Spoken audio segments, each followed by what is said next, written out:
écoutez le podcast de So Sweet Planet, un site et un podcast indépendant. Je suis Anne Greff et je vous propose des interviews autour des thèmes environnement, culture et droits humains. Dans cet épisode de So Sweet Planet, j'ai souhaité partager avec vous, chères auditrices et chers auditeurs, mon émerveillement et mon enthousiasme pour un livre, le livre Sensible par nature, la vie invisible des plantes, révélée par les sciences. Tout est bien dans ce livre, ce que l'on y apprend, qui est passionnant, le ton, qui est vivant, quelquefois même avec un peu d'humour, la mise en image, la mise en page, qui propose de nombreux contenus très enrichissants sans être indigestes. C'est agréable à lire, ça fait du bien, ça nous réconcilie et nous reconnecte au vivant. On parle aussi des magnifiques illustrations de Claire Marta, les couleurs, les belles photos et même les QR codes qui nous emmènent vers des petites vidéos. Et enfin, la rigueur scientifique des deux autrices, Delphine Arbelé-Bonin, docteure en biologie cellulaire et ingénieure à l'Université Paris-Cité. Elle explore dans sa recherche les perceptions et les adaptations des plantes à leur environnement. Et Lucia Sylvain-Bonfanti, dont le parcours pluridisciplinaire, psychologie, neurosciences, biologie cellulaire, géographie, l'a conduite à observer ce que les végétaux représente pour les chercheurs qui les étudient à la lumière des découvertes sur l'agentivité et l'anesthésie végétale. Nous allons en reparler pour avoir quelques explications sur tout ça. Je suis ravie de les recevoir pour parler de ce livre et de la sensibilité des plantes. Bonjour à vous deux. Bonjour. Bonjour. Alors, vous le dites dans l'introduction, je vous cite, « La sensibilité des plantes n'est pas une découverte récente. Elle a été évoquée dès le début du XXe siècle et reconnue dans de nombreuses visions du monde, mais elle devient aujourd'hui scientifiquement lisible grâce à l'essor d'outils de mesure d'une grande précision, électrodes miniatures, capteurs de fluorescence, caméras thermiques, techniques d'imagerie cellulaire et analyse moléculaire rendent visibles des phénomènes qui nous ont été longtemps inaccessibles. » Alors, est-ce que ce sont des outils que vous utilisez, tous ces noms barbares déjà ? Qu'est-ce que vous faites et en quoi consistent vos recherches pour faire un petit peu connaissance avec vous ? Alors, Delphine, on commence par Delphine ? C'est parti, oui, c'est ça. Ok. Eh bien, effectivement, tous ces outils sont des outils plutôt technologiques, récents. Pour répondre à la question, est-ce que nous, on les utilise ? Par exemple, des électrodes qui servent à mesurer les signaux électriques chez les plantes. Oui, c'est vraiment quelque chose qu'on fait au quotidien dans notre laboratoire. C'est d'ailleurs l'expertise de notre laboratoire. D'accord. Vous travaillez ensemble ?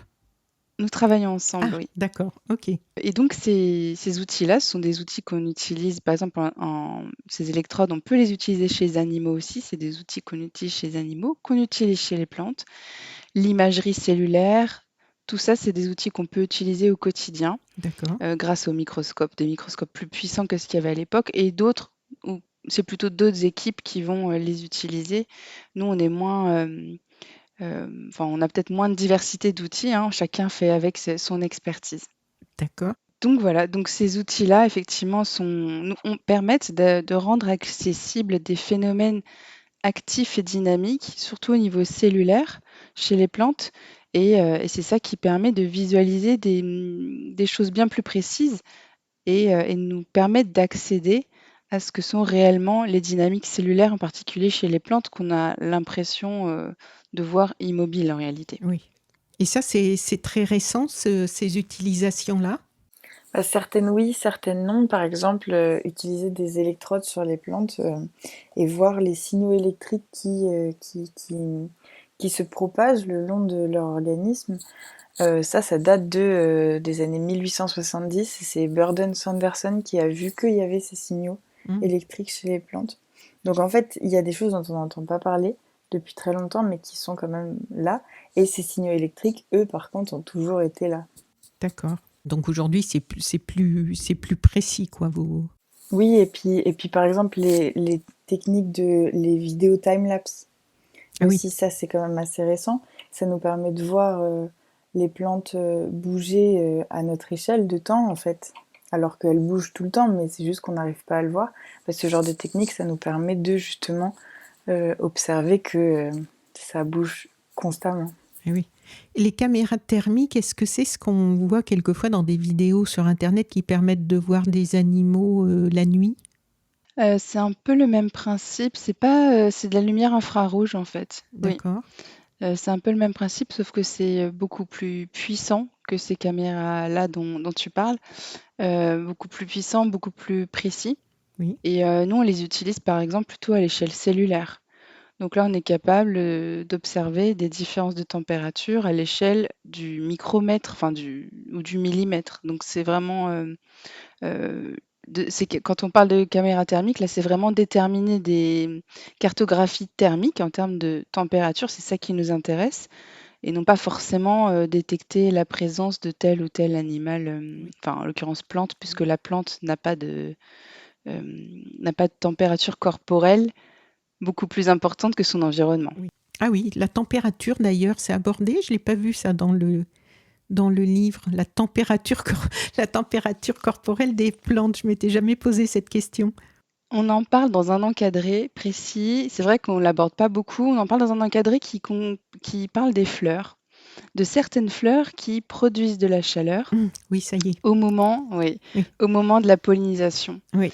Et ce sont des fleurs souvent du type de la famille des arômes Mhm. qui produisent cette chaleur-là pour attirer les pollinisateurs. Oui, oui, Donc ça, voilà. ça fait partie des nombreuses stratégies qui sont assez fascinantes pour attirer les pollinisateurs. Ouais, et c'est magnifique parce que, en l'occurrence, l'image dans le livre, elle montre un arôme qui, monte à des températures si importantes qu'il fait fondre la neige autour de lui. Mm. Donc on a des écarts de température qui peuvent aller jusqu'à 20 degrés quand même, c'est quand même énorme, ce qui veut dire que la plante est capable de produire, de la chaleur quoi, enfin Oui. de dissiper de la chaleur, à des températures quand même assez élevées par rapport à son environnement proche. Et quel est le signal qui fait qu'elle se met à chauffer, chaude comme la braise, je crois, c'était le titre, non? Exact. Oui. Exact. Alors le signal en lui-même, je ne saurais pas répondre exactement. Comme c'est lié à la pollinisation, je pense que c'est surtout lié comment dire, à la maturation de la fleur. Ah oui, Ça doit être un stade de la fleur en particulier. oui, oui. Voilà. Alors, vous écrivez, ce déplacement du regard ne concerne pas uniquement les plantes, il transforme notre manière de nous situer au sein du vivant, non plus au sommet, mais au cœur d'un réseau de relations complexes où chaque espèce contribue à sa manière à l'équilibre du monde qu'elle habite. Une chose est certaine, sans les plantes et leur sensibilité qui participent à leur succès, nous ne serions pas là. Alors pourquoi nous ne serions pas là? Qu'est-ce qui permet de dire ça? Alors en fait, il y a plusieurs choses qu'on a envie de faire passer dans cette phrase. L'idée, c'est de dire notre regard sur les plantes a longtemps été façonné par une représentation en pyramide, c'est-à-dire l'homme en haut, puis la femme juste en dessous, et puis ensuite on a les autres animaux, puis on a les plantes et ensuite les Oui. minéraux. Ça vient d'Aristote, notamment avec la Scala Naturae, où on a pareil une échelle des sensibilités, de l'intelligence, de la perception, de la cognition en fait. Et ça a structuré vraiment nos comportements et nos relations avec les plantes. Et l'idée aujourd'hui, c'est de dire que on peut plus réfléchir en termes de hiérarchie dans le vivant, mais on doit vraiment réfléchir et être inscrit dans un réseau de relations euh, qui fait partie d'un écosystème à lui tout seul. En fait, il y a un équilibre en fait entre les règnes, entre les espèces, entre les vivants. Donc on est chacun à la même échelle et chacun apporte différentes choses. On parle vraiment on aime parler d'interdépendance en fait. On dépend tous les uns des autres. Et si je peux compléter un peu Oui, sur le fait que sans elles, nous ne serions pas là, ça évoque aussi le fait que les plantes et les organismes photosynthétiques en général produisent le dioxygène qu'on respire. Tous les organismes qui sont aérobies, c'est-à-dire qui font la respiration à partir de l'oxygène. Donc déjà, sans cette capacité à produire de l'oxygène, clairement, on ne serait pas là. oui. Ensuite, elles sont aussi à la base de tous les cycles alimentaires du monde, hein. Donc, vraiment, c'est la base de tous les cycles trophiques.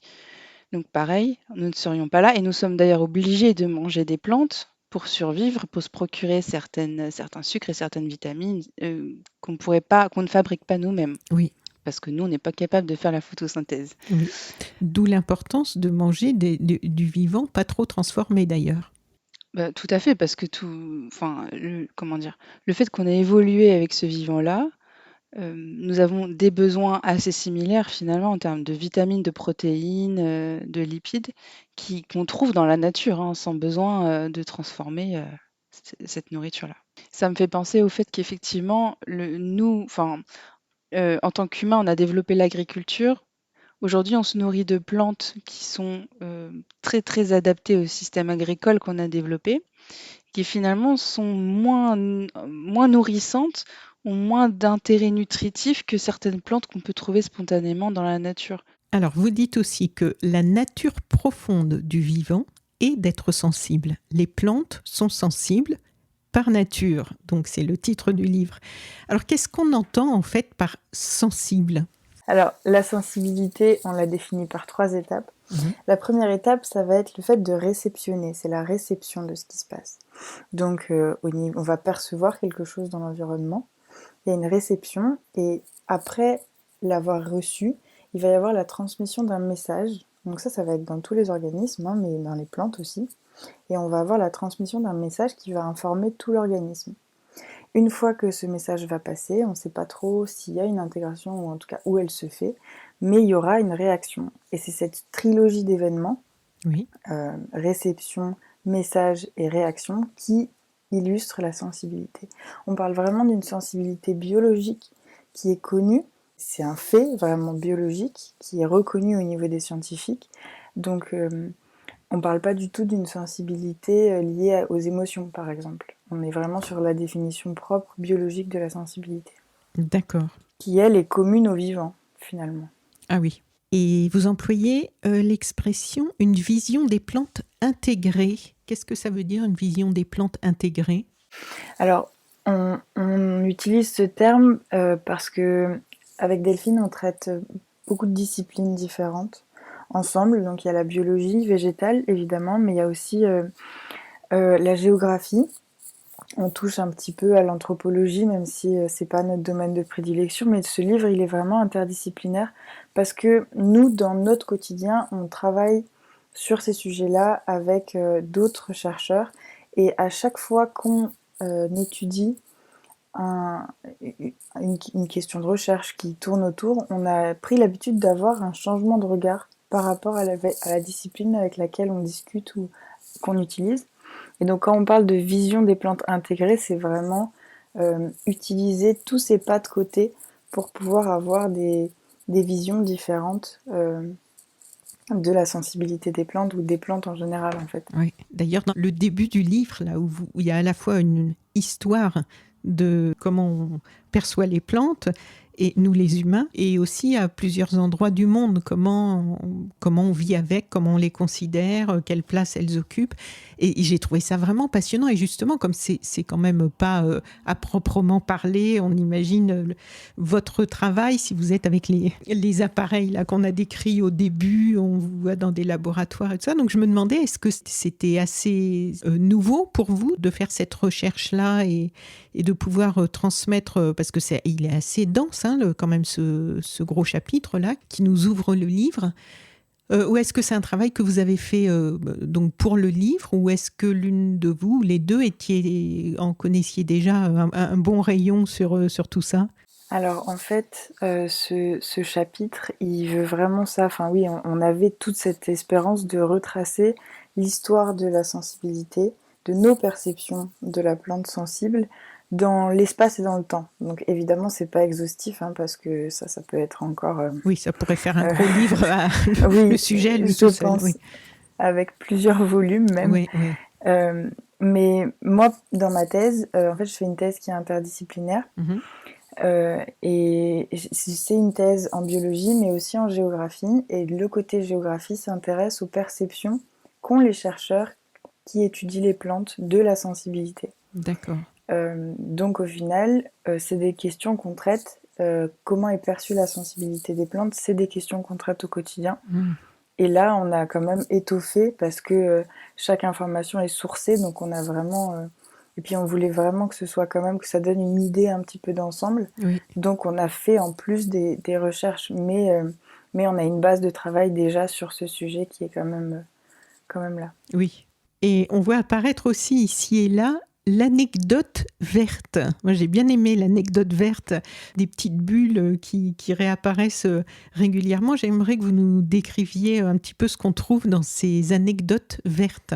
Alors dans ces anecdotes vertes, c'est, soit, un focus sur, une information qui nous semble importante, mais qui est connectée, au contexte du chapitre, et cetera, mais qui n'est pas, le cœur du message, mais qu'on trouve quand même forte. Par exemple, au moment de la photosynthèse, si je ne me trompe pas, donc on explique un petit peu, ce que c'est que la photosynthèse, voilà, biologiquement.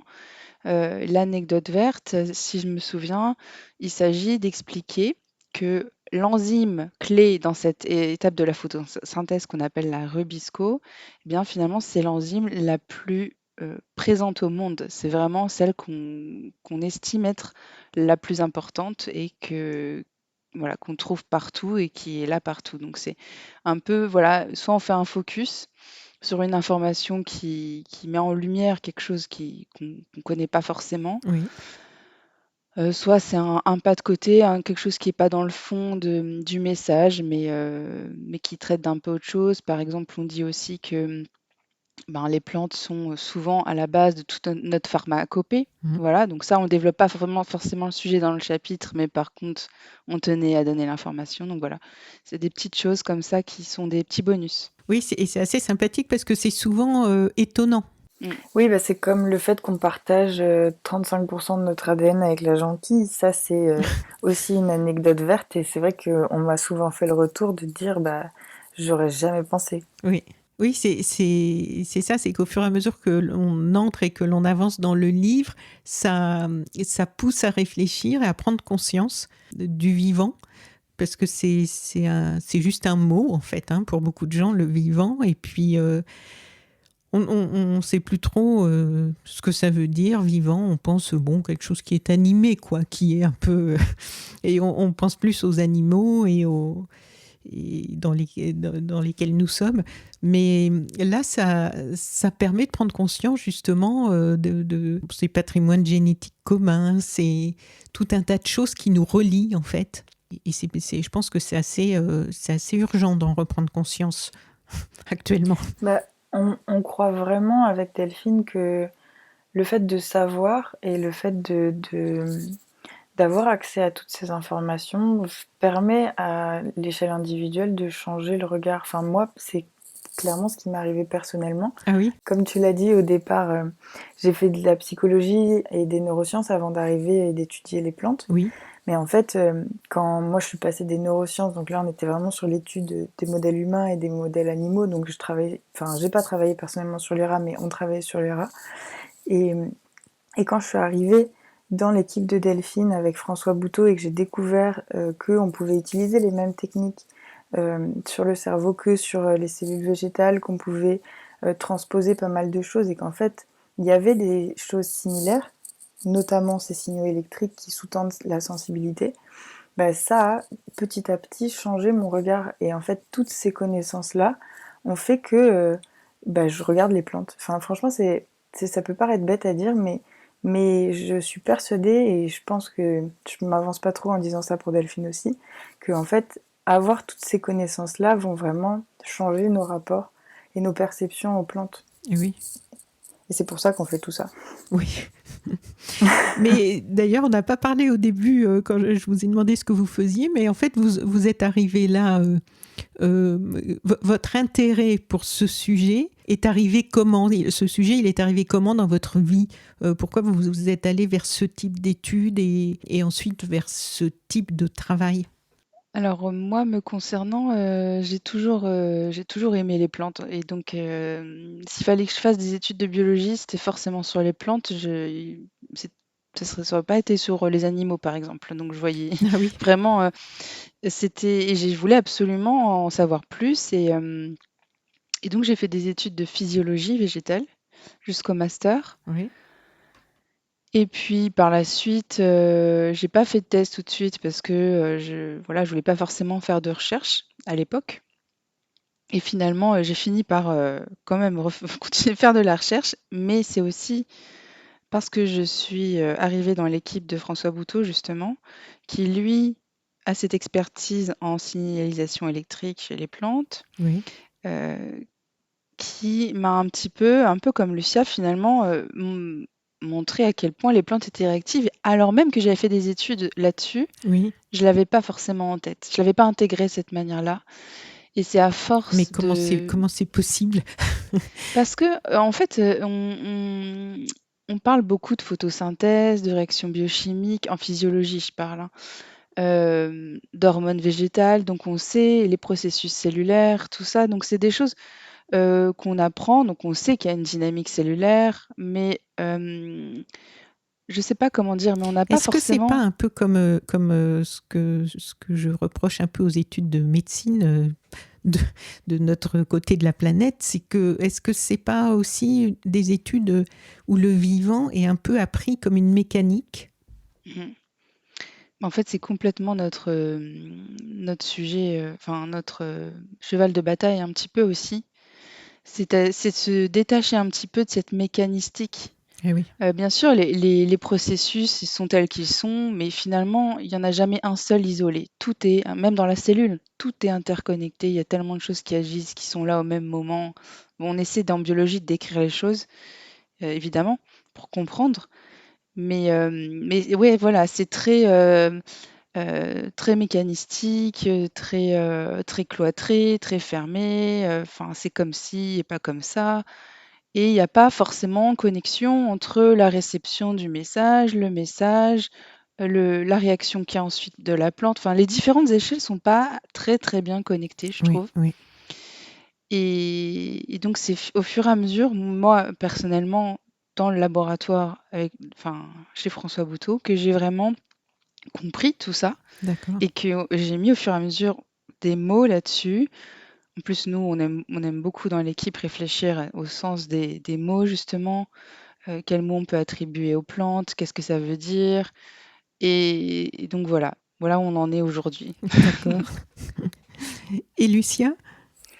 Et ben moi, du coup, pour repartir sur mon parcours, j'étais en neurosciences et j'ai fait donc en master et j'ai fait mon stage de master 1 qui était un stage d'un mois dans un laboratoire avec une doctorante qui bossait sur les rats et en fait, il y avait, donc qui dit neurosciences dit souvent, dit tout le temps étude du cerveau, mais dit souvent pour étudier le cerveau, il faut récupérer des cerveaux. Et ça, c'est vrai Mm. que comme j'étais passée de la psychologie où on n'étudiait pas vraiment ce côté-là, Oui.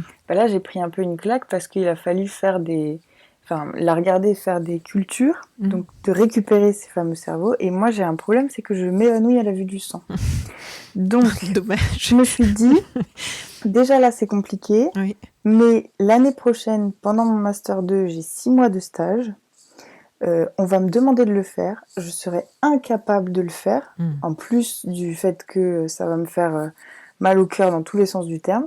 Donc j'ai dit, il faut absolument que je me sorte de là. Puis j'avais pas envie de retourner, j'étais vraiment dans un parcours moléculaire, cellulaire. Donc il me fallait quelque chose. Et puis j'ai trouvé, je ne sais même plus comment, ce que François Bouteau faisait à l'époque. Et en fait, le sujet a été accepté. J'ai vendu ça à mon comité de master en disant, je vais utiliser les techniques des neurosciences sur des cellules végétales. L'idée, c'est que je sache maîtriser les techniques, donc techniquement, peu importe le modèle. Ouais. Ils étaient un peu pas très réceptifs, mais ils m'ont dit, Désappointé. écoute, oui, c'est ça. Oui. Si tu peux réussir à nous faire quelque chose qu'on comprendra à la fin et qui sera un peu en comparaison, vas-y. Et donc j'y suis allée et là j'ai pris une claque. Mm. Et en fait, je me suis rendu compte parce que quand on étudie ces signaux-là, les signaux à l'intérieur des plantes, c'est évident qu'on voit la sensibilité, enfin, on voit les signaux passer à l'intérieur, donc la sensibilité, elle est évidente. Et quand j'ai vu ça, ça m'a juste... Enfin, je me suis demandé comment ça se faisait que j'étais pas au courant et que tout le monde ne le sache pas, en fait. Oui. Et mon sujet de thèse était sur... Enfin, mon sujet de master qui a été aussi continué en thèse, ça a été sur l'anesthésie. Donc on s'est amusé à anesthésier des plantes. Ça, c'est pas une idée à nous, hein, c'est une idée qui remonte de Claude Bernard, donc, Ah oui. il y a bien longtemps. Et lui, il disait, ce qui est vivant peut être anesthésié, le reste est mort. Donc lui, il a postulé que tout le vivant était anesthésiable. Il y a des chercheurs ailleurs dans le monde qui font des recherches dessus. Et nous, avec Delphine et François et le reste de l'équipe, on a travaillé du coup là-dessus. Mais anesthésiable, ça veut dire quoi du coup pour une plante ? Anesthésiable, ça veut dire qu'elle va perdre la réaction au stimuli. En fait, d'accord, elle va être ça bloque, ça bloque sa réaction, quoi. Exactement. D'accord. Et ce sera réversible. Et on a utilisé des anesthésiants, enfin on utilise la lidocaïne. La lidocaïne, c'est un anesthésique qui est très connu, qu'on utilise nous aussi. C'est un des premiers anesthésiques utilisés chez l'humain. Et ça fonctionne donc pareil sur les plantes ? Et en fait, il y a de grandes similarités, oui, c'est impressionnant. C'est impressionnant. Et donc, on a commencé à réfléchir à tout ça et à étudier aussi toutes les controverses, parce que si une plante est anesthésiable, qu'est-ce que c'est la définition ? Qu'est-ce que ça implique ? En plus, il y a une grande controverse sur intelligence, conscience des plantes. Donc, on a aussi... Enfin, c'est vrai que, comme Delphine le disait, l'équipe s'intéresse pas mal à tous ces sujets-là. Et donc, en fait, nous, on est clairement dans ces initiatives-là. Donc, en fait, la sensibilité, c'était évident et on avait vraiment envie de l'écrire. Et en plus, on a eu cette opportunité-là avec les éditions Illumer, donc on était très, très contente. Et oui. Et il est où, alors, ce fameux labo ? Il est à l'université Paris-Cité. Ah oui, donc c'est à Paris.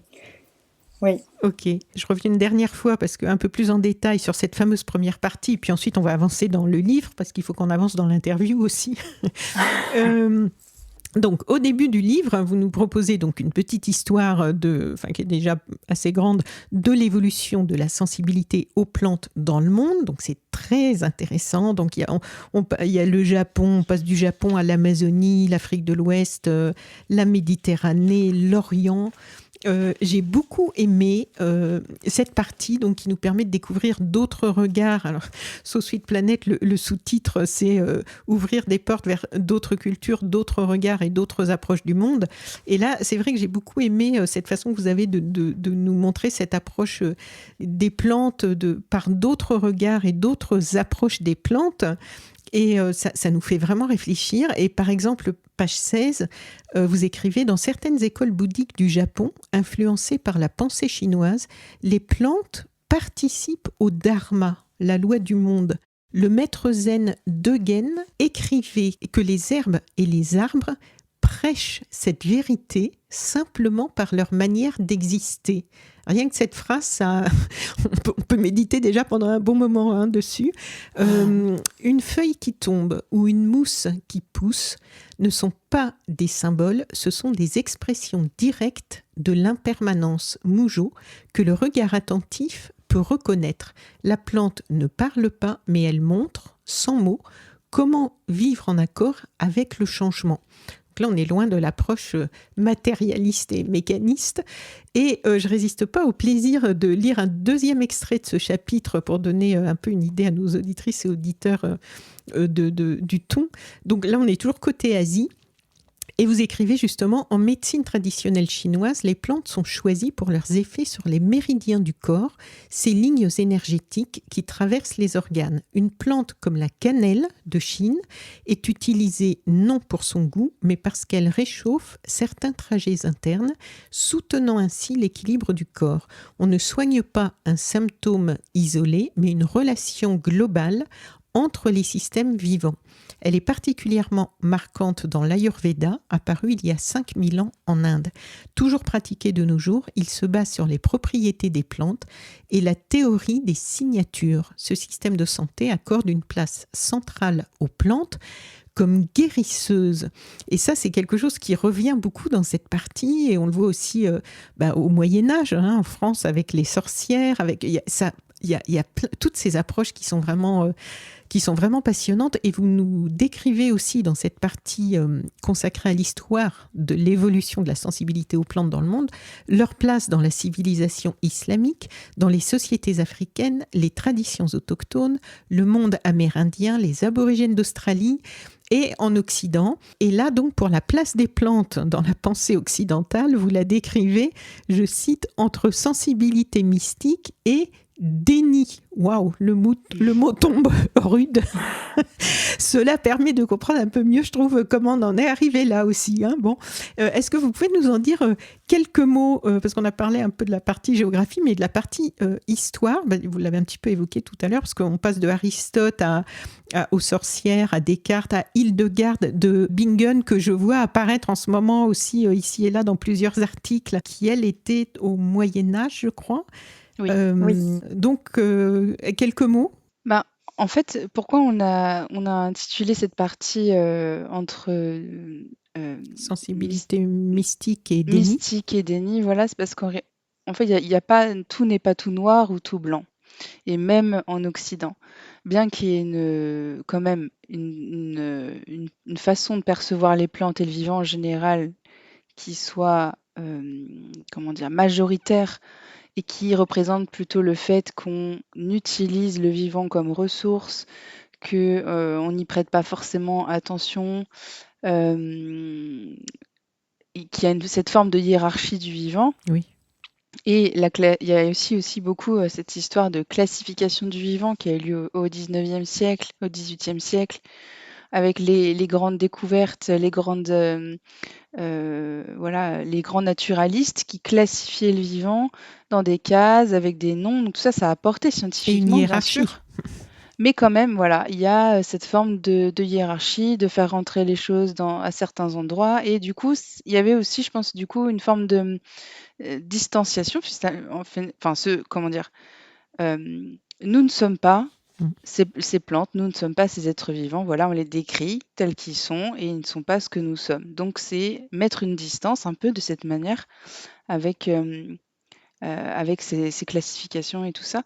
Mais en même temps, il y a eu quand même, et Hildegarde, par exemple, avait cette approche, bien qu'elle soit très...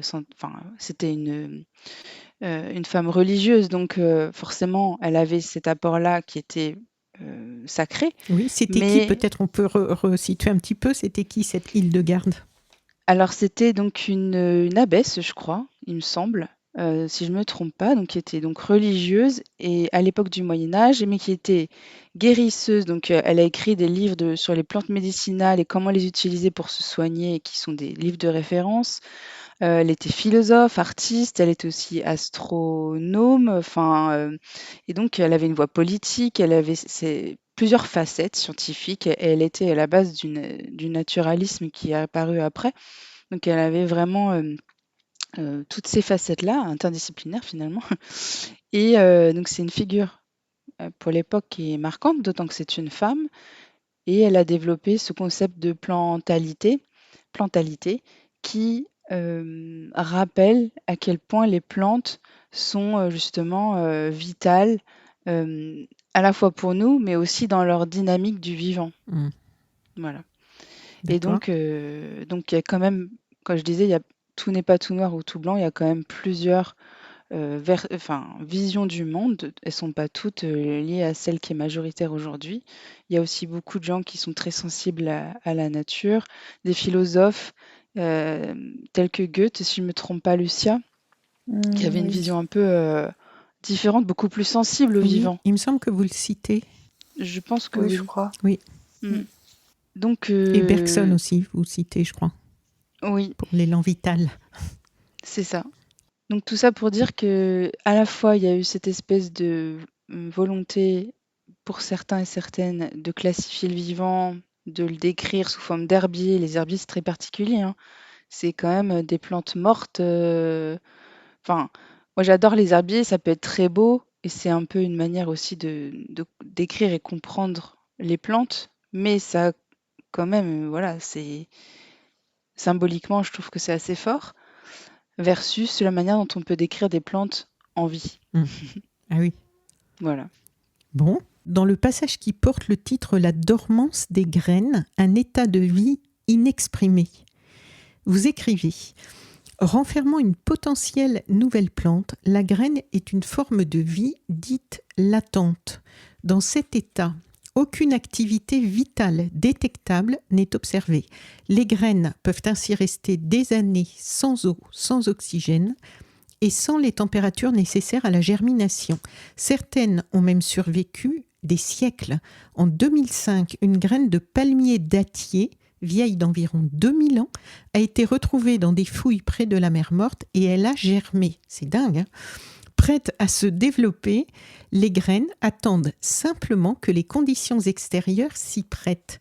Cet état de latence ou dormance fait l'objet de nombreuses recherches, tant il soulève de questions sur les frontières de la vie. Donc pour le végétal, une graine qui semble morte, un arbre qui semble mort, parce que vous parlez aussi d'un arbre, je ne sais plus si c'est en Californie ou qui a des milliers d'années. En fait, ils ne savent pas s'il est vivant ou mort. Mais donc, qu'est-ce qui permet de dire dans le monde des plantes qu'il y a vie ou pas ? S'il n'y a pas de vie détectable, vous dites, pour la graine. Alors, pour la graine, c'est un cas particulier puisque c'est, comment dire? Le but, c'est vraiment qu'elle se conserve longtemps et qu'elle germe dans les conditions idéales. Donc, elle est déshydratée au maximum, sauf des graines en fait, il y a plusieurs types de graines. Il y a des graines très déshydratées et d'autres qui le sont moins.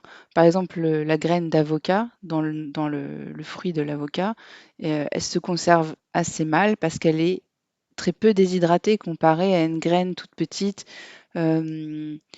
Typiquement, je sais pas moi, j'allais dire, enfin bon, j'ai en tête une graine de plante qu'on utilise au laboratoire qui fait même pas 1 millimètre, qui est toute petite et qui se conserve très longtemps parce qu'elle est très déshydratée. Oui. Et les structures cellulaires sont pas complètement, comment dire? Elles sont déstructurées. Les membranes sont déstructurées, donc il faut de l'eau pour restructurer tout ça et enclencher le système de germination et la levée de dormance. Pour savoir qu'une plante est vivante, après c'est encore autre chose. Il y a quand même plein de signes. C'est marrant parce que c'est des choses que mes enfants, à l'école, en maternelle, la maîtresse tente d'expliquer aux enfants qu'est-ce qui est vivant et qu'est-ce qui est mort. Comment on arrive à décrire ce qui est vivant sur Terre. Et donc, ça rejoint un peu ça. C'est sujet, dis donc, en maternelle. Hein. Ouais, mais les enfants ont tendance à dire parce que ça bouge. Oui. Bah oui, mais une plante alors, c'est vivant ou pas ? Donc, une plante, visuellement, ça bouge pas. Donc, les premiers indices, nous on décrit un petit peu, on donne des pistes pour savoir qu'est-ce qui est vivant, qu'est-ce qui ne l'est pas, comment on peut décrire le vivant. En réalité, les scientifiques ne sont pas complètement d'accord sur cette définition-là. Il y a le fait de communiquer avec son environnement extérieur ou communiquer avec son propre organisme. Donc on parlait de message tout à l'heure, donc tout ce qui est communication cellulaire, dynamique cellulaire, ça fait... alors visuellement c'est difficile à voir, mais c'est ce qui montre qu'un organisme est vivant. D'accord. Ensuite, il y a le fait d'être composé de cellules. La cellule, c'est vraiment la brique essentielle du vivant. Donc voilà, donc les plantes sont constituées soit d'une cellule, soit de plusieurs cellules comme nous. Ensuite, il y a... Alors nous, c'est marrant que tu dises ça parce que quand on décrit le fait d'être en vie, pourquoi les plantes font partie du vivant, on dit être capable de mourir. En gros, si on risque de mourir, c'est qu'on est vivant, quoi. Et donc, mourir, c'est quoi ? C'est revenir à un état d'équilibre avec son environnement. C'est voilà, se décomposer en matière organique morte, et c'est revenir à un état d'équilibre, parce que quand on est vivant, on est en perpétuel ajustement entre l'intérieur et l'extérieur de notre corps, quoi. Donc ça, c'est ce qui décrit le vivant, cette dynamique-là. Et donc quand on meurt, on redevient à l'équilibre, on redevient le tout. Et bon, donc du coup, les plantes rentrent aussi dans cette catégorie-là, forcément. Oui. Et les graines, elles sont à la limite des deux parce qu'il n'y a pas complètement d'échange avec l'extérieur. Elles semblent vraiment elles semblent vraiment mortes. Elles sont pas les cellules sont déstructurées et pourtant, elles ont cette potentialité-là. Donc c'est là que c'est intéressant, que ça pose des questions qui sont pas résolues. Et oui. C'est Voilà. passionnant parce qu'on arrive effectivement à la science, j'ai l'impression, arrive à des limites et du coup, il y a des recherches qui devraient être passionnantes dans les années qui viennent et même aujourd'hui en ce moment sur ces sujets-là. C'est là qu'on a besoin aussi des autres disciplines en réalité, parce que toute cette réflexion, c'est une réflexion qui est de l'ordre philosophique aussi. Oui, Et c'est pas, il y a la biologie essaie de décrire les choses, mais il y a, voilà, finalement, c'est là l'importance de discuter entre disciplines oui, pour résoudre enfin, tenter de comprendre tout ça. oui, oui. Alors, qui peut nous parler de Pando? Qu'est-ce que c'est Pando? Pando, c'est une forêt très très grande. C'est une forêt qui est même le plus grand organisme au monde. Alors elle est située, il me semble, aux États-Unis. Elle est située aux États-Unis et c'est en fait une forêt de peupliers faux trembles qui vont en fait former un seul et même organisme. Et on estime que ce même organisme a 14 000 ans au minimum. Quand on dit un seul et même organisme, c'est qu'ils sont reliés par les racines ou pourquoi un seul et même organisme? En fait, oui, c'est ça. Ils sont tous reliés par un même système racinaire et ils ont aussi un ADN qui est pareil. Ah oui, En fait, ce sont des clones. Le peuplier faux tremble se multiplie végétativement, oui. comme le fraisier. Enfin, c'est pas le même mécanisme, mais c'est l'idée. Et donc, un individu donne un clone, puis un autre, puis un autre. Et du coup, là, ce qui est intéressant aussi, c'est que ça pose la question de l'individu chez les plantes. Ah oui, Complètement. Oui, parce qu'un individu, c'est indivisible en plus. Et les plantes sont clairement divisibles. Mais là, vu qu'il y en a énormément, enfin oui, toutes ces questions-là. Et c'est vrai que c'est des sujets qu'on adore. ah oui, oui. Et puis moi, j'ai découvert enfin, plein de choses, par exemple sur la façon dont elles se reproduisent, qui rejoint un peu, je crois, ce dont on est en train de parler. Parce que bon, il y a la reproduction, enfin moi que j'avais plus en tête, hein, avec les pollinisateurs ou le fruit, la graine, tout ça. Et en fait, il y a une autre façon. Les plantes Oui. Totipotentes. Ouais. Oui. Alors, il y a la totipotence. La totipotence, c'est encore un petit peu autre chose. C'est le fait que une cellule chez les plantes est capable de donner tout type de tissu. C'est pour ça qu'en jardinage, par exemple, quand on fait du bouturage, on fait du marcottage, parce qu'on sait que si on met une tige dans la terre, il va pousser des racines, alors que c'est une tige. Donc, toutes les cellules ont toutes les potentialités, c'est-à-dire ils peuvent à la fois faire des tiges, faire des feuilles, faire des racines, etc. Ça, c'est comment ça s'explique? Parce que, en fait, ça va être l'environnement va enclencher des synthèses hormonales chez la plante. Et ces équilibres, il y a différents types d'hormones chez les plantes. D'ailleurs, dans le livre, on parle de cocktail hormonal. Donc, selon le cocktail hormonal qui est produit par telle ou telle cellule, ça va devenir une racine, ça va devenir une tige ou une feuille. Donc ça, c'est pareil, hein. Nous, les humains, on en est incapables aussi. Les animaux, il y a très peu d'animaux qui sont capables de, comme ça, se couper en 2 morceaux et former 2 organismes. Oui, et reconstituer un organisme complet avec toutes ses particularités. C'est ça qui est fou, en partant d'une petite partie de la plante. C'est ça, donc ça, c'est la totipotence et c'est quand même assez puissant, cette capacité-là. Effectivement, je pense que ça participe à leur succès aussi. Et donc, il y a la totipotence et les plantes, elles ont d'autres façons de se multiplier ou de se reproduire. Si tu veux parler de la multiplication végétative, Lucia? Oui, il y a la reproduction sexuée et aussi la multiplication végétative. Donc en fait, on va avoir un stolon qui va partir d'une première plante et ça va donner un clone. Donc un clone, c'est vraiment un génome, une plante qui aura un génome identique et ces deux plantes seront reliées par un même système. Et ça peut être par exemple, il y a le fraisier. Le fraisier, notamment, fait la multiplication végétative. Et donc, il y a plusieurs manières de se reproduire végétativement, ce qui a un avantage pour explorer un milieu et puis le dominer, hein. On a comme ça des plantes qui forment des tapis. Et c'est un seul clone, quoi. C'est vraiment la même plante en réalité, du moins le même génome. Et après, ça, par contre, ça peut être une faiblesse aussi, puisque ce qui fait la richesse du vivant et le fait qu'il va pouvoir s'adapter à différentes conditions, c'est la reproduction sexuée. Donc c'est la fusion de deux génomes par an, différents, vers des génomes nouveaux, novateurs, uniques, qui sont les filles, enfin les graines, quoi, en réalité. Voilà. Donc ça, c'est le but du vivant, hein, c'est de créer des nouveaux individus avec des génomes qui sont uniques et qui permettent la diversité et la survie. Oui. Voilà, donc il faut de tout. Il y a des plantes qui font plus de multiplication végétative que de reproduction parce que c'est ça qui amène leur succès sur l'instant. Et d'autres, c'est l'inverse. Bon, alors on arrive ensuite dans le livre à la partie être sensible. Et dans son introduction, on peut lire « Il ne s'agit pas de projeter sur les plantes des émotions ou des intentions humaines, mais de leur reconnaître une capacité à recevoir des informations, à les intégrer et à ajuster leur comportement », ce que vous nous décriviez tout à l'heure. La sensibilité permet ainsi à la plante d'agir dans son environnement, de s'orienter, de se défendre, de croître ou d'économiser ses ressources et implique des processus proactifs qui lui permettent d'anticiper l'aube ou l'attaque d'un herbivore.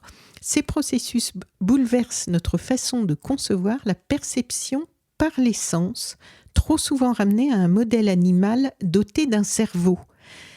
Donc nous, on pense que c'est notre cerveau qui traite les informations qui arrivent par nos sens et qui nous permet de réagir. Les plantes n'ont pas nos sens et n'ont pas de cerveau.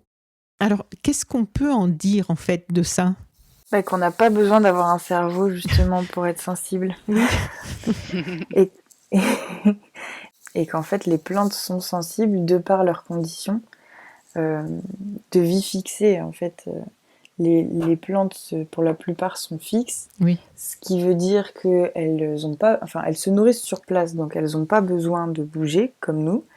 Donc elles sont fixes, mais elles doivent faire face à énormément de stimulation et d'événements autour d'elles, et ça de façon simultanée. Oui. Donc elles ont besoin, peut-être même encore plus, de pouvoir avoir cette sensibilité pour pouvoir percevoir et aussi agir en fonction de ce qui se passe. Et c'est tout ce qu'on a eu envie de traiter dans ce chapitre. Et donc elles n'ont pas forcément des organes différenciés non plus.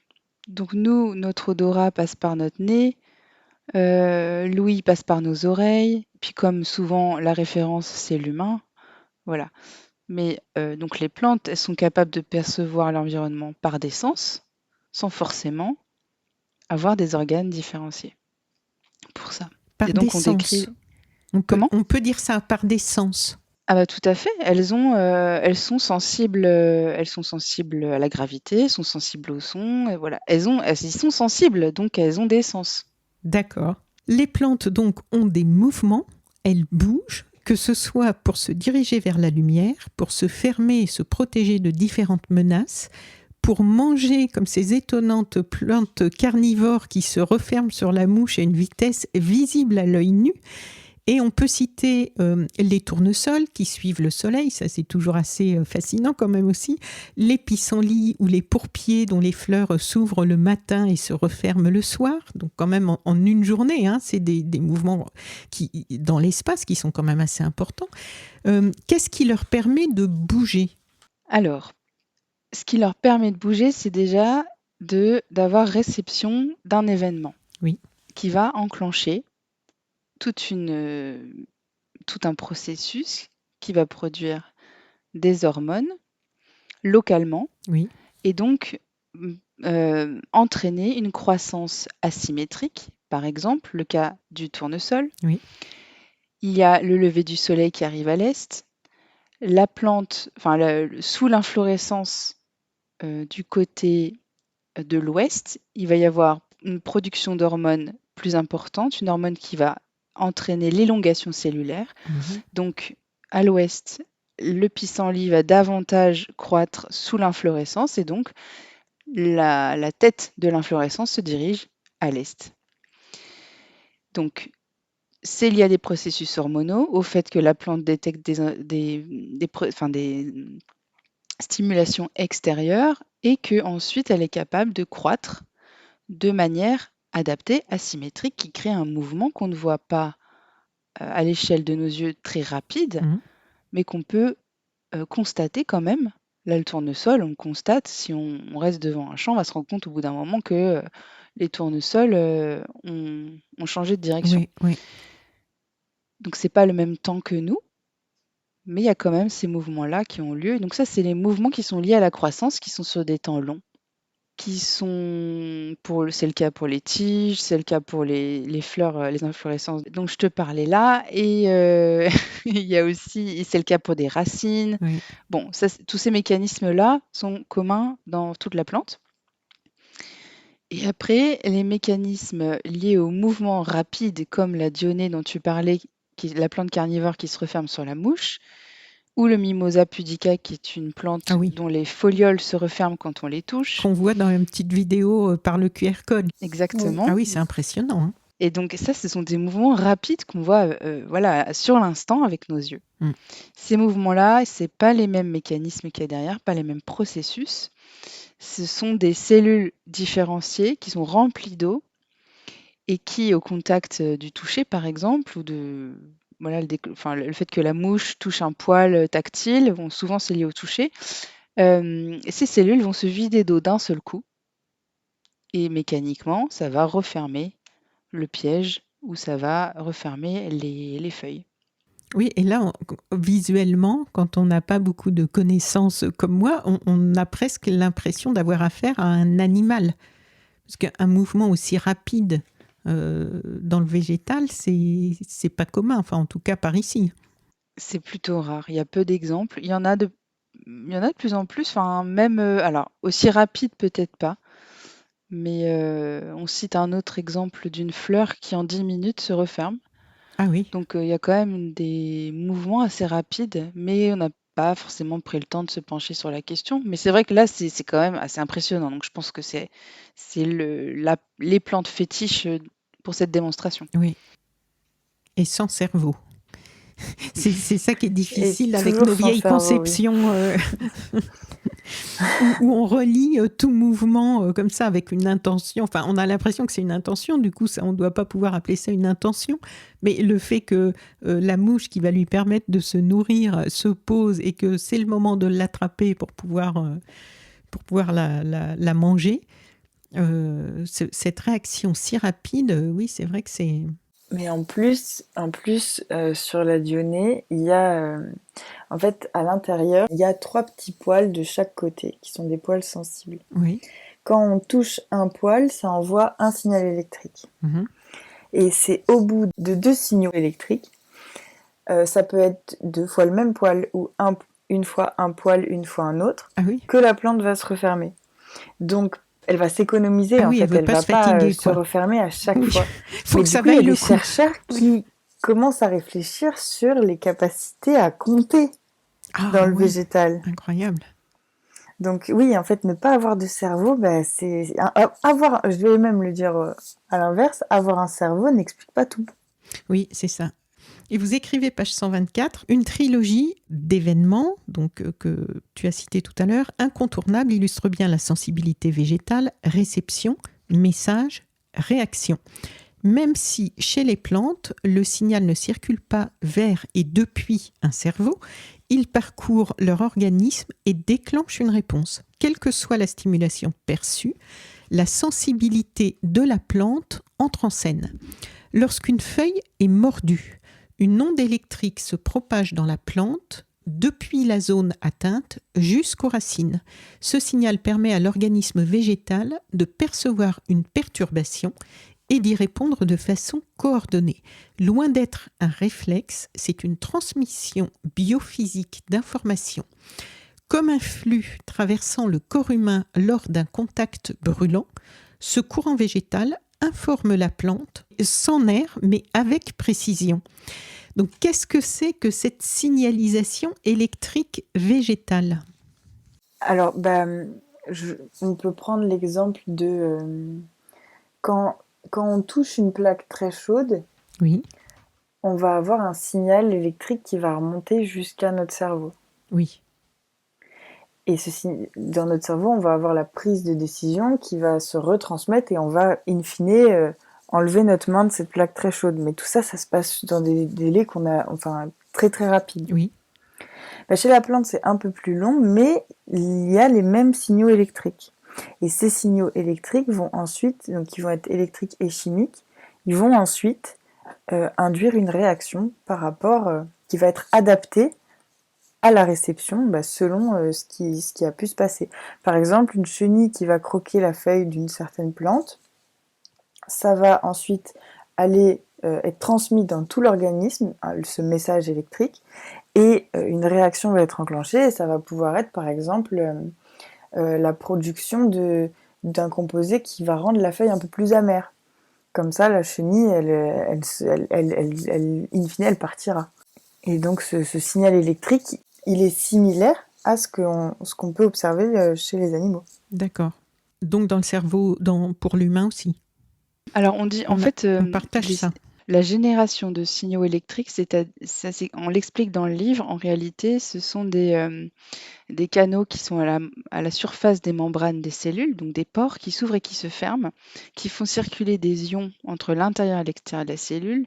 Et c'est ce phénomène-là, en réponse à une stimulation, qui va générer une différence de potentiel en termes physiques, entre l'intérieur et l'extérieur de la cellule, et de proche en proche, donc de cellule en cellule, va générer ce qu'on appelle un signal électrique. Ça, c'est ce qui se passe dans le neurone. Dans le neurone, le potentiel d'action, c'est le signal électrique qui circule dans le neurone, c'est l'ouverture et la fermeture de canaux de proche en proche le long du neurone. Chez les plantes, c'est exactement la même chose, sauf qu'on n'a pas de neurones chez les plantes.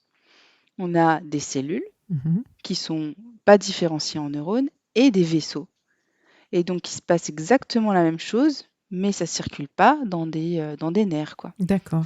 Voilà. Oui. Et oui, cette partie d'ailleurs que vous livrez toutes ces explications est vraiment intéressante aussi parce qu'elle est illustrée et ça permet de mieux comprendre et aussi de voir que les interactions, tout est en permanence en interaction à l'intérieur de l'organisme et de la cellule même, parce que ça part vraiment de l'infiniment au petit, et l'interaction avec l'extérieur. Il y a en permanence des interactions intérieures-extérieures. Tout à fait, c'est ce que je disais tout à l'heure, hein, sinon on est mort. Oui. Donc il y a en permanence des réajustements en réalité. Oui. Des réajustements qui permettent de rééquilibrer les concentrations en ions dans les cellules pour pas que ce soit toxique, de réguler les signaux qui sont liés au fait que, comme disait Lucia par exemple, il y a une forte température, donc il faut transmettre ce message-là, il faut réagir en fonction. Donc oui, c'est tout le temps, alors à la fois en interaction dans l'organisme entre les cellules, mais aussi avec les autres vivants qui côtoient la plante, enfin l'organisme vivant et donc la plante, que ce soit d'autres plantes ou d'autres types de vivants, les animaux, les bactéries, etc. Oui. Quelques mots peut-être sur ça m'a intrigué, ce Raoul français qui semblait bien éveillé. Donc vous citez 2 phrases, je crois. Oui. Alors Raoul français, on l'a découvert grâce à une dame que nous avons interviewée, qui s'appelle Agnès Guillot, qui a fait un livre sur Raoul français. Donc nous, on ne le connaissait pas, et on a appris à le connaître, et on a réalisé que ce monsieur, effectivement, avait déjà une fibre intéressante. Et je vais citer cette citation parce que nous, on l'aime beaucoup. Il dit « C'est bien leur dénier la vie que de leur en contester la qualité importante et caractéristique, la sensibilité. » Donc là, il parle des plantes. C'était en 1937. Donc c'était il y a quand même quelques années. Et en fait, ce monsieur-là, il a vraiment étudié, pas que les plantes, il a étudié aussi les micro-organismes. et il avait déjà des mots qui ressemblent à ceux que nous, on emploie dans notre livre, et alors qu'il n'avait pas forcément tous ces outils-là. Mais en réalité, même Darwin avait observé les mouvements chez les plantes, alors même qu'il n'avait pas de caméra pour s'en Ouais. rendre compte. Donc voilà, ça montre à quel point, quand on regarde un petit peu l'histoire des sciences aussi, c'est ça qu'on avait aussi envie de montrer, les informations, elles sont là en réalité. Voilà. Oui. Le chapitre suivant donc est consacré à la démonstration du fait que les plantes sentent sans organes sensoriels et répondent avec précision. Je lis. À première vue, les plantes n'ont pas d'organes dédiés à l'olfaction, au goût ou même à l'ouïe. Pourtant, elles perçoivent leur environnement avec une grande finesse, condition sine qua non pour être capables d'interagir avec lui. Lumière, gravité, vibration, signaux chimiques, tout est capté par une diversité de récepteurs diffus. Et plus loin, vous écrivez, voir une plante réagir avec autant de précision, et ce, sans organe de contrôle, change notre regard sur ce qu'est une forme de sensibilité.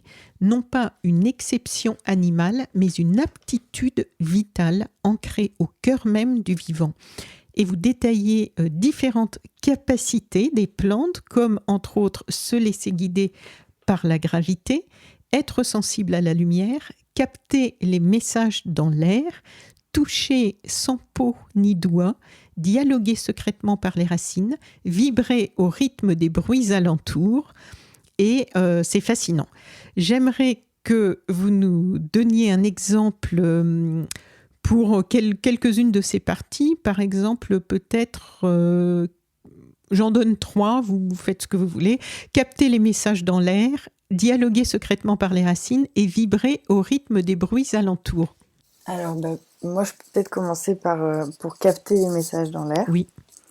On a mis une expérience, parce qu'ensuite, une fois qu'on a détaillé ça, on a mis une série d'expériences, donc c'est 20 expériences, avec la plante utilisée dans l'expérience et ce que les chercheurs ont fait.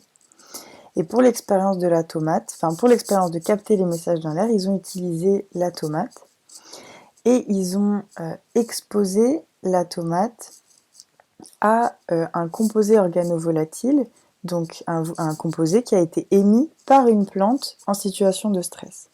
Donc, ils ont mis une plante en situation de stress, ils ont récupéré les composés volatiles et ils les ont présentés aux plantes tomates. Oui. Ils ont observé que la plante percevait ce composé organovolatile, qu'elle allait modifier à la suite de ça son propre profil de composé organovolatile et activer ses processus de défense. Donc elle commence à se défendre parce qu'elle perçoit les composés organovolatiles d'une plante qui est en situation de stress. Oui, sans avoir vécu elle-même ce stress-là. Exactement. Oui. Exactement. Et à la fin, ils ont observé que les pucerons, donc ils ont mis des pucerons, ils ont observé que ces pucerons se développaient moins bien sur les plants de tomates qui avaient été exposés à ces composés organovolatiles, et que c'est même pas une communication à 2 parties, mais là on est sur une communication à 3 parties, puisque les composés organovolatiles de ces tomates ont eux-mêmes attiré des parasites des pucerons. Enfin, c'est quand même fou. C'est fou. Hein. Et voilà, ça c'est une des expériences qui illustre vraiment bien et la sensibilité, et la capacité d'action, et la communication. Enfin bref, c'est intra et interespèces, parce que c'est entre plantes, mais aussi avec d'autres espèces. Non, moi j'adore cette expérience. Oui. Juste pour compléter, je ne sais pas si on l'a dit, les composés organovolatiles, c'est ce qu'on appelle les odeurs chez nous. Oui. Pour préciser, on l'a pas dit, je crois. Oui. Oui, que en fait, nous, on sent des odeurs à travers notre nez, qu'on qualifie de bonnes ou de mauvaises, Oui. d'autres qui sont neutres en termes de bon ou mauvais là. Les plantes, donc en fait, elles aussi, donc ces odeurs-là, ce sont des composés organovolatiles. Et donc les plantes perçoivent aussi ces composés organiques volatiles, mais sans nez. Donc oui. on n'appelle pas ça des odeurs pour le coup, puisqu'il n'y a pas d'organes différenciés. Mais par contre, c'est exactement la même chose que ce que nous, on peut percevoir et qui nous sert aussi à communiquer, et pour les animaux en général. Donc en fait, c'est un peu similaire. Hein. Et on sait comment elles captent cette information du coup? On peut même voir le fait qu'elle capte cette information. On a mis une vidéo dans le livre où on voit vraiment la transmission, les molécules, les composés organovolatiles qui se posent délicatement sur les feuilles de l'arabette. C'est une plante, la plante modèle, c'est l'équivalent du rat de laboratoire, l'arabette des dames. Et on voit en vidéo ce qui se passe à l'intérieur de la plante quand ces composés organovolatiles la touchent. Et c'est assez impressionnant. Et dans Dialoguer secrètement par les racines, j'aimerais bien que vous en disiez quelques mots aussi, parce que vraiment, je trouve que ça permet, et aussi avec les dessins, les illustrations, ça permet de comprendre ce monde sensible et tellement riche et tellement dense et tellement indispensable à la survie de l'ensemble du vivant. J'ai fait plusieurs podcasts ces derniers temps sur les problèmes enfin, c'était pas sur ce sujet, mais ce sujet était abordé des sols pollués et des sols rendus stériles par du chimique, des engrais, les pesticides et compagnie. Et quand on voit ça, quand on prend conscience, quand on sait, comme vous le disiez au début de l'interview, quand on prend conscience de tout ce monde juste sous la surface du sol et ce monde qui est indispensable, et qu'on réalise qu'avec certains de nos produits que l'on met massivement sur qui polluent et qui, quand on dit rendre stérile, ça veut dire ce que ça veut dire quand même. Ça veut dire qu'il n'y a plus de vie. Et je trouve que vos illustrations et vos explications dans le livre permettent vraiment ça devrait vraiment être mis entre toutes les mains et vraiment passer dans les écoles. Hein. Moi, je trouve ce livre parce que c'est indispensable aujourd'hui, c'est crucial de prendre conscience qu'il faut protéger ça. C'est cette diversité de ce qu'on voit. Alors, quelques mots de Dialoguer secrètement par les racines, par exemple. Alors, juste pour enfoncer le clou, oui, aucun organisme vivant ne vit seul. C'est impossible de vivre seul. Donc, quand je dis ne pas vivre seul, c'est-à-dire qu'il y a toujours des bactéries autour de nous, d'autres êtres vivants, des champignons. Bref, on ne vit jamais tout seul. Oui. Et heureusement, parce que sinon, on serait mort, encore une fois. On ne vit pas tout seul, mais tu veux dire, pas juste on vit avec d'autres gens autour, on a besoin des autres pour vivre, c'est ça que tu veux dire? On en a besoin, voilà. Bien sûr, on en a besoin. Nous, en tant qu'humains, on a besoin du microbiote intestinal, par exemple. On a besoin de notre microbiote, voilà. Ce sont des bactéries qui vivent avec nous, qui cohabitent avec nous et qui nous rendent bien service parce qu'elles nous permettent de digérer. Les plantes, c'est pareil. Elles ont un microbiote aérien, elles ont un microbiote racinaire qui est indispensable pour comprendre la constitution du sol, quels sont les différents aléas climatiques, s'il y a beaucoup d'eau, s'il y a des produits chimiques, justement. Donc, les racines de plantes communiquent avec les bactéries. Communiquent comment? En l'occurrence, elles sont capables de percevoir les molécules avec lesquelles communiquent entre elles les bactéries. Donc, on appelle ça le quorum sensing. Donc, ça, ce sont des molécules utilisées entre bactéries pour communiquer. Donc, les racines détectent ce type de molécules et sont capables de les interpréter. Donc, elles savent le profil de molécules qui veut dire, bien là, par exemple, il y a beaucoup de produits chimiques dans ce sol-là. Et donc, la composition de ces molécules-là autour des racines, qu'elles vont détecter, va influencer leur croissance. Et donc, elles vont se développer plus ou moins de façon importante en fonction de la qualité du sol, etc. Mais parce qu'elles auront communiqué. Mais donc ça, c'est une expérience qu'on met en lumière, mais il y a aussi le fait que certaines bactéries qui forment un microbiote autour des racines et protègent les racines aussi. Déjà physiquement parce qu'elles forment un biofilm. Donc le biofilm, c'est typiquement, comment dire, en gros, ce qu'on a dans la bouche quand on se lave pas bien les dents, c'est-à-dire l'accumulation de bactéries qui forment une structure avec plusieurs bactéries. Donc ces biofilms-là, physiquement, recouvrent les racines et les protègent, mais aussi vont avoir tendance à protéger d'autres pathogènes, les plantes en réalité. Donc c'est fondamental en fait. Pour les bactéries, je ne parle pas des champignons et tout ça. Oui, ça me fait penser ce que tu dis à... D'ailleurs, vous en parlez dans le livre. J'avais vu un documentaire sur Arte il y a des années. Ça m'avait tellement époustouflé sur la fleur de lotus et justement ses propriétés, je crois que c'est hydrophobe, qui ont été du coup copiées par la science pour des bâtiments, pour un tas de choses. Oui, on en parle parce que on parle de biomimétisme et de bio-inspiration, et on parle du lotus pour ses propriétés hydrophobes. L'eau, en fait, il y aura pas d'adhérence. Ça glisse. Ça glisse. Et oui, je crois que ça a créé des... C'est en bio-inspiration, il me semble, Delphine, hein, et c'est par rapport à des surfaces auto-nettoyantes. Ouais, c'est ça. En fait, non seulement l'eau n'adhère pas, donc ça va former des gouttes qui vont glisser sur la surface. Oui. Donc là, c'est pas un biofilm, c'est les cellules de l'épiderme de la feuille qui forment des petites montagnes microscopiques. Et donc c'est cette structure-là qui empêche l'eau d'adhérer. Et donc non seulement ça n'adhère pas, mais en plus c'est auto-nettoyant. Donc en glissant sur la feuille, elle nettoie les feuilles en fait. Parce qu'elle emmène les déchets, les saletés, voilà, les saletés qui sont dessus. Extraordinaire. Hein. Et encore, on ne sait pas grand-chose en fait. Ça appelle à plein de découvertes autres, mais il reste beaucoup à découvrir. Mais on compte sur vous. Ouais, nous, on aimerait justement aussi que ça donne envie. Oui, qu'il y ait de plus en plus de monde, et il va falloir de plus en plus de crédits aussi qui soient alloués pour que toutes ces belles recherches puissent avancer.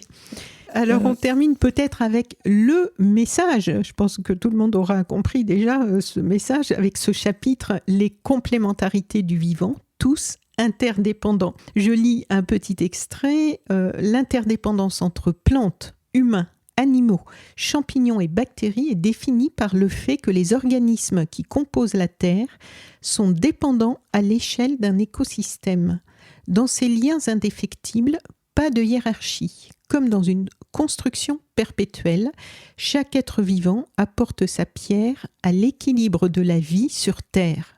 C'est effectivement un peu ce qui sous-tend tout ce qui est expliqué dans ce livre. Pourquoi pour vous c'est important aujourd'hui d'expliquer ça?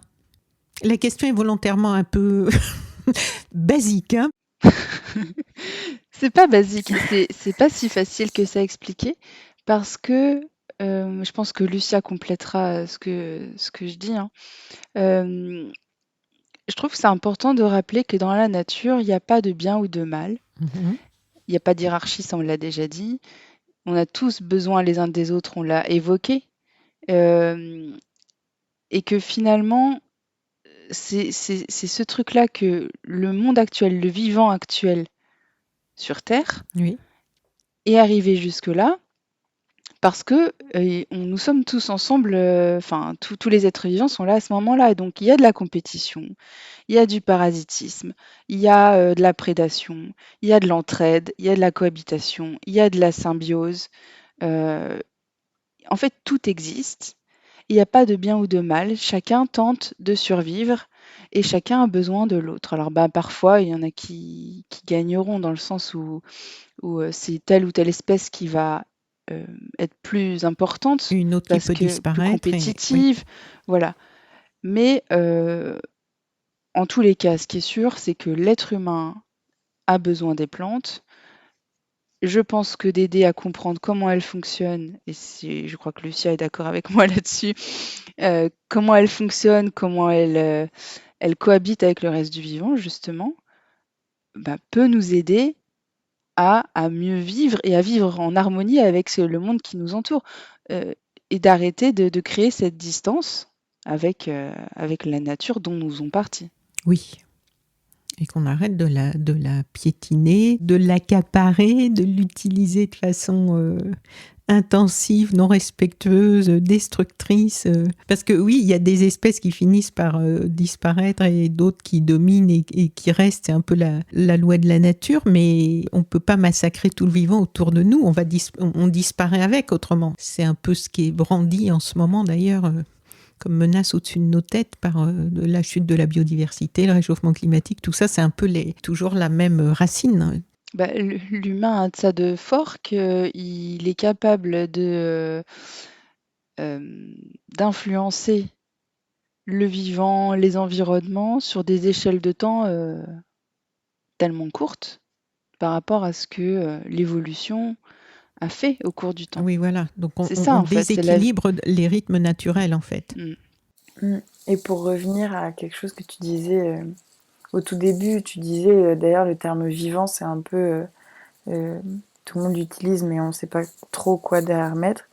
À côté de ce texte-là, il y a une illustration où on illustre justement différents règnes, différentes espèces avec et le lien avec les plantes. À côté duquel texte tu parles ? À côté du texte sur l'interdépendance que tu as oui, il est super. Le plante au cœur de l'interdépendance, c'est ça ? Oui, ouais, exactement. 187, et en fait, il est beau le dessin. Pour moi, c'est ça le vivant, quoi. Les illustrations de Claire Marta sont vraiment super. Oui. Enfin, on est ravis qu'elle ait donné une autre dimension à ce livre grâce à ces illustrations. Mais pour nous, c'est vraiment ça le enfin, pour moi, c'est ça le vivant. Et encore une fois, finir le livre sur une interdépendance, c'est vraiment le but aussi de marquer ce changement de regard. Aujourd'hui, le regard, c'est on est interdépendant, on fait partie d'eux, et non pas on est à côté. Non, on fait partie d'eux. On n'est pas à côté, on n'est pas au-dessus. Et ça, je trouve que c'est ça. Il n'y a plus de hiérarchie, on est à l'intérieur, quoi. Il faut reprendre conscience de ça pour revenir à l'équilibre. Oui, quelque part. Avant de terminer, je voulais signaler que vous aussi, vous faites un podcast. Alors, vous pouvez nous en dire quelques mots. Ça s'appelle « Restez pas plantés là ».